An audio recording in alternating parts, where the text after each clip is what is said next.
And now we are down to the next part of our program. And it is my honor to be able to introduce um, our next speaker. Uh, and she is a member of the African People's Socialist Party.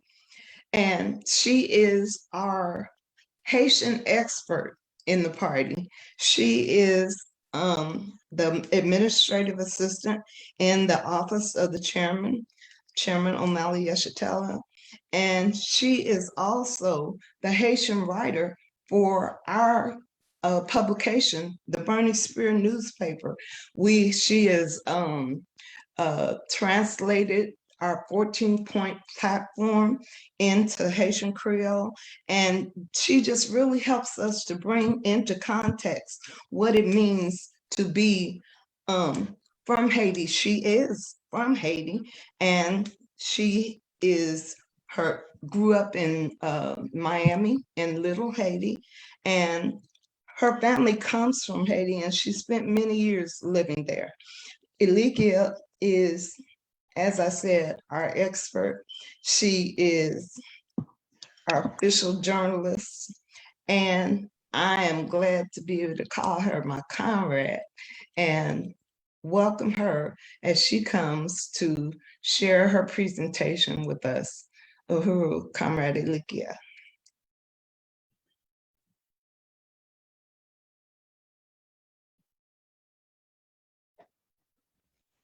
Uhuru, thank you, Comrade Malika, for that introduction. And also I want to appreciate the Midwest region of the African People's Socialist Party for having this webinar titled Ayiti at the Crossroads, and for having me as a speaker. I want to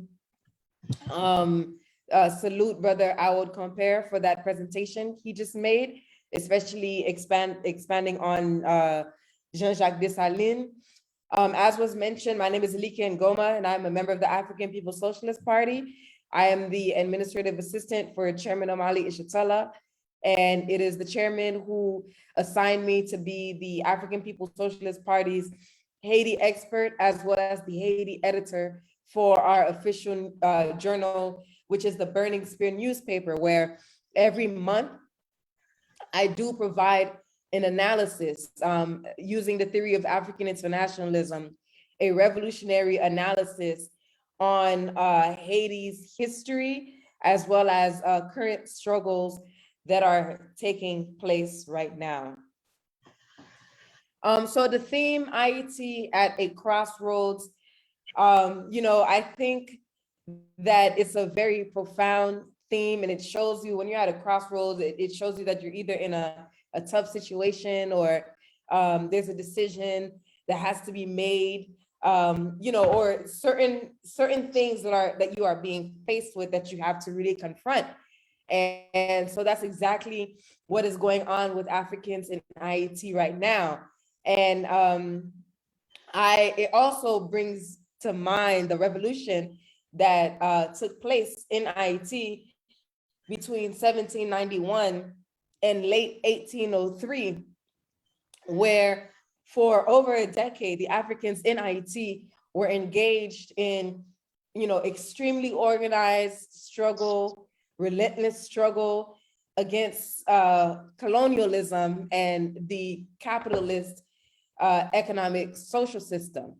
And before I go further, I want to say that, one thing that the chairman and that the theory of African internationalism allows us to understand is that capitalism came into existence at the expense of African people. Capitalism was born capitalism was born as a part of the process of colonialism, as a result of colonialism, where white people in Europe, who were not even consolidated as one European identity or even one white identity, were living in extreme filth. They were disease-ridden, they were dirty, extreme poverty, and just really separated. They were living under a social system called feudalism. And to save themselves, they went into Africa and attacked Africa. They kidnapped our ancestors, our brothers, our sisters, you know, our fathers, however you want to characterize it. They kidnapped our people and spread us across the world, in the US, in the Caribbean, against our will. And they began what is known as colonial slavery. And you know, we were a commodity. We were sold. We were bought. We were property. You know, we were owned by these colonial enslavers. And this is how they build an economy for themselves, in Europe and in the US, and also the colonizers who were living in places like in Haiti or Bahamas or other places where we were brought to. And so this is the social system that came into existence at the expense of our people. And the greatest threat to that social system was the African Revolution of Ayiti. So this was the first time where enslaved people, not the first time that we were resisting, because we had already been resisting, you know, since the first time we met the white man, but this is the first time that we actually fully led a revolution and defeated the colonizers that were there, or the colonizers, let me say it that way. And this was a challenge to the social system that came into existence at the result of the, you know, the genocide and the slaughter of the indigenous people, the Taino people, the Arawaks, and other names, and the genocide and enslavement of African people. That revolution was the first time that an entire world system, or the economy itself was challenged. And you know, that is something that speaks to the courage of the enslaved Africans. And it also was the right thing for them to do. It was the just thing for them to do, because colonial slavery is definitely something that we should fight against. And so when you are talking about the leaders of that revolution, the most prominent of those leaders must be Jean-Jacques Dessalines.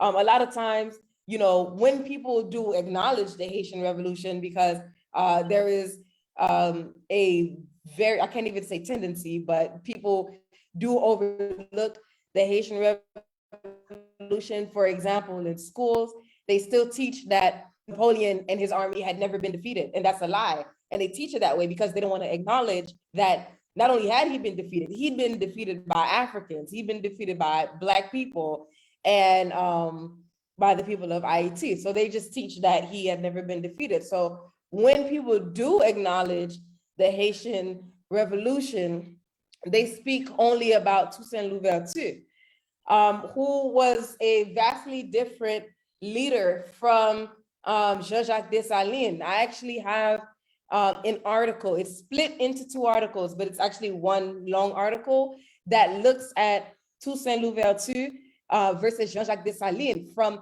their birth until, you know, their leadership, their tendencies, their ideology, and even the constitutions that they have created. So while I'm not gonna go fully in that article, I will say that Toussaint Louverture was a very brilliant, a very intelligent, he was an intellectual. He could read, he could write, he was fluent in French, and he was a great strategist, especially militarily.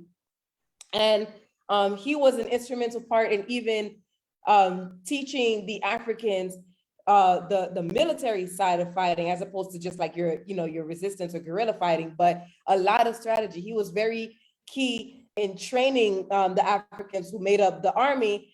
But Toussaint's downfall was that it was ultimately a class question that Chairman always makes us understand too, that within the African Revolution or within the national struggle, there is a class struggle as well, and the interest of where your where your interests are aligned in terms of being with the working class or being with the ruling class, which presently the ruling class is imperialist.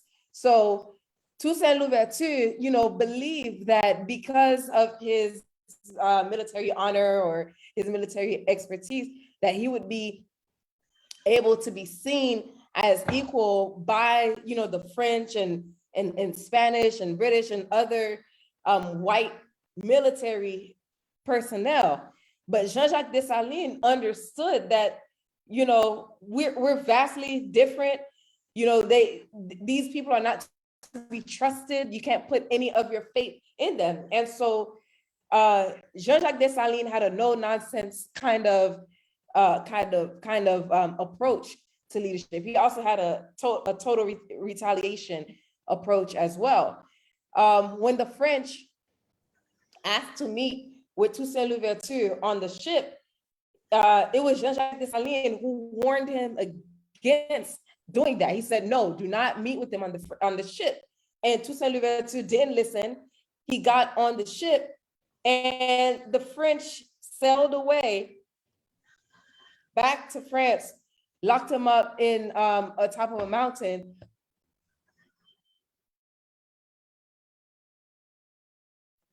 Excuse me, locked him up on top of a mountain where he froze. He was in a prison cell and froze until he died. And, when history talks about it, they just say he died of pneumonia, but it wasn't just a pneumonia like that. He died because they wanted to kill him. But, Toussaint didn't listen to Jean-Jacques Dessalines. And the reason why he didn't listen is because his alliance or his class interest was not fully with the African poor and working class. He still very much had aspirations of whether it's integrating into the system or being seen as equal to the colonialist powers. So, Dessalines is who we in the African People's Socialist Party and who African people should uphold. We appreciate Toussaint's efforts, and I will say this: after he was locked up, he did write to Dessalines and said, you were correct to burn everything down, but that was too late. If the Haitian Revolution did not have someone like Jean-Jacques Dessalines, who was the second in command to Toussaint, he was Toussaint's right-hand man, he was his secretary general, he was, his confidant, he was all of these things. If the Haitian Revolution did not have Jean-Jacques Dessalines at the time that Toussaint was locked up, that would have been the end of our struggle. So, we say that we have to be as non-compromising and as relentless as Jean-Jacques Dessalines, because he kept the end goal in mind the whole time. And he understood that for us to be free, we have to completely cut ties with colonialism and with the colonizer. And there is no room for any kind of sympathy for one colonial force or another, that we have to completely, in the system itself, if we want to be free. So after this revolution, Jean-Jacques Dessalines, made a statement that any Black person around the world, if you made it to Haiti, you would be free. And this was, proven to be true. Africans were making it a part of their plan, a part of their freedom plan, whether it was that they were going to escape or whether it was that they were going to have a revolt and then escape. Going to Haiti was a goal of Africans in the United States, Africans in Jamaica, Africans who were enslaved around the world, made it a point saw Haiti as this place that if we get there, we'll be free. And also the leaders of the revolution also sent Africans out to other countries to instigate and help them be more organized in their revolutions too, because we understood that it's not just, okay, we're going to free ourselves over here and everybody else got to figure it out on their own. No, we're one African people and all of us are enslaved. And so all of us deserve to end colonial slavery. One thing that the chairman has said, Omali Shatella, is that history, especially what's going on right now, has vindicated Jean-Jacques Dessalines. When white power and white media talks about Dessalines, they say that he was a genocidal dictator. They say, oh, he hated white people or whatever it is that they say. They really try to demonize who he was and what he did and what he represented. But, you know, he was a freedom fighter. He was a leader. He was a revolutionary. He was, you know, the one that really made it clear. He introduced a slogan to the revolution that said, "Coupe tête boule caille," cut heads, burn houses. He was the one that really saw the fight through to the end at that point.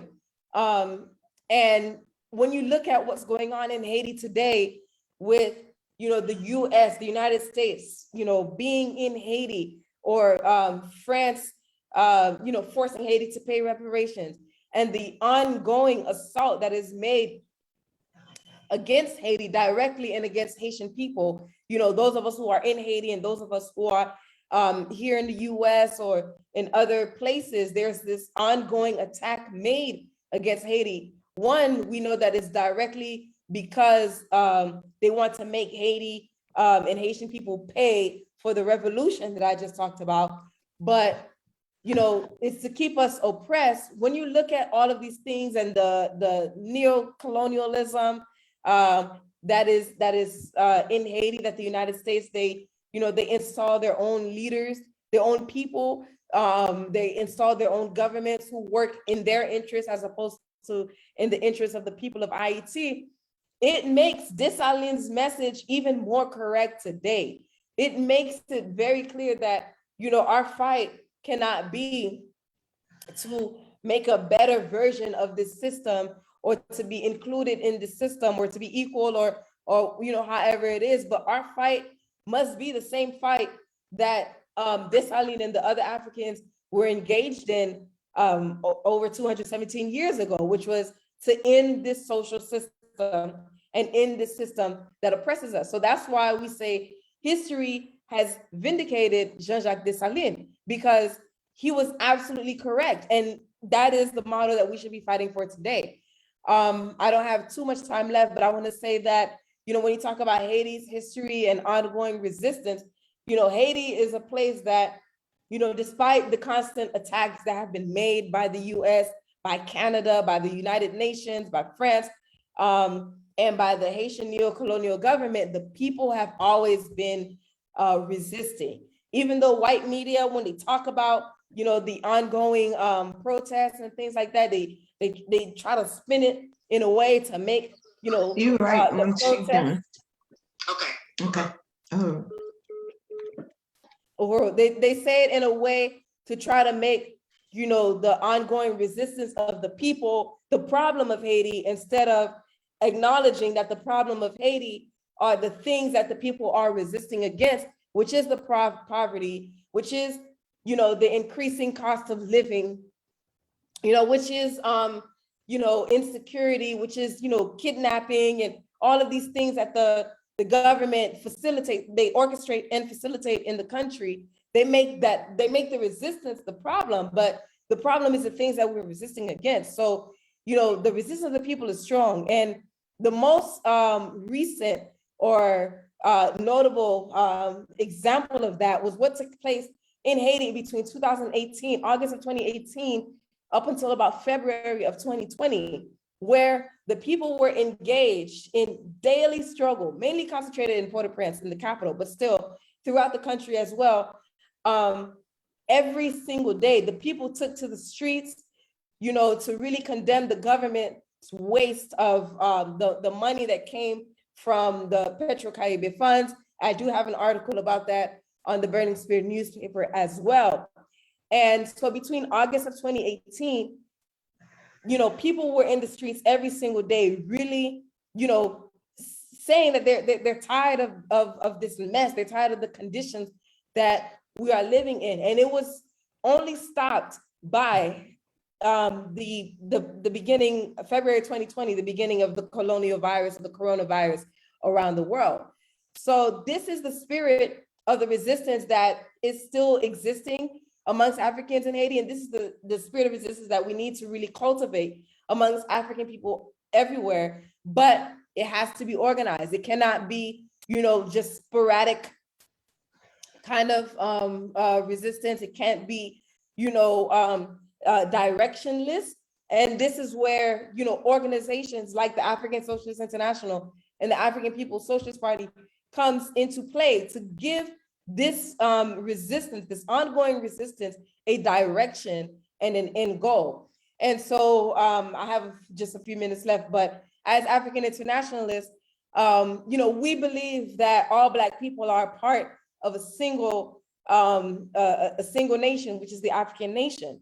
And that is very important for us to understand, because once we understand that we are a part of a single African nation, we also know that our problems are each other's problems. And so Haiti's struggle is gonna take more than just Haiti for it to be solved. The same way as Africans here in the United States, the struggle here is gonna take more than just those of us here for them to be solved, or in Jamaica or in Nigeria or wherever African people are. It has to come, we have to come together as one people. And one thing the party makes clear is that when we are together as one people, we are 1.5 billion, almost 2 billion actually, people as one single nation. And we are fighting the same system. We're fighting the same colonialism. We're fighting the same neocolonialism. We're fighting the same France. We're fighting the same United States. We're fighting the same Canada. We're fighting the same United Nations. So we have to do that fight together as one fight instead of a bunch of little isolated fights, because even our oppressor are united to some extent in their oppression against us. They have their own infightings amongst themselves. And that speaks to the crisis of imperialism. I encourage people to look at the chairman's speeches on that, because that's a whole nother study. But one thing that they know they're going to do is oppress us, and they're going to make their living at the expense of us. So us as African people, we have to know that one thing we're going to do is get together as one African nation and fight this system as one African nation too, to the end, with the same end goal that Jean-Jacques Dessalines had, which is, until the colonizers are not there anymore, because we cannot fight against, we can't fight for anything less than that. There's no way to remodel the system. There's no amount of, just have black faces in high places or whatever. There's no amount of that that's going to free our people. What has to free our people is ourselves uniting to fight and wage this revolution. So I just want to, really appreciate the African People's Socialist Party's Midwest region for having this on the program, and also appreciate the work of the African People's Socialist Party to really analyze, the conditions of African people around the world, and to bring us together into one single organization. I want to say that the African People's Socialist Party is the 21st century of Garveyites, and where Marcus Garvey in his time in the 1900s organized between 6 to 11 million African people around the world under African fundamentalism, where he got Black people around the world to understand that we were a part of a single nation, and that we had to take power into our own hands. We have to build our own institutions. We have to work for ourselves. We have to work in our interests, and we need to completely liberate ourselves from the social system. So the African People's Socialist Party is the organization that's doing that today. I want to encourage anybody who is from Ayiti or in Ayiti who is watching this or who will watch this to join the African People's Socialist Party, as well as Africans who are not from Ayiti, but who may be from, whose ancestors were brought to the US or other parts of the world, to join the African People's Socialist Party as well, and study the theory of African internationalism, because we have to win this. It has to happen in our lifetime. And so to close, I want to raise up a slogan that I end every single article of the Burning Spear with, because I think it's just very important for us to know and to uplift. It is Coupe Tete, Boule Kai.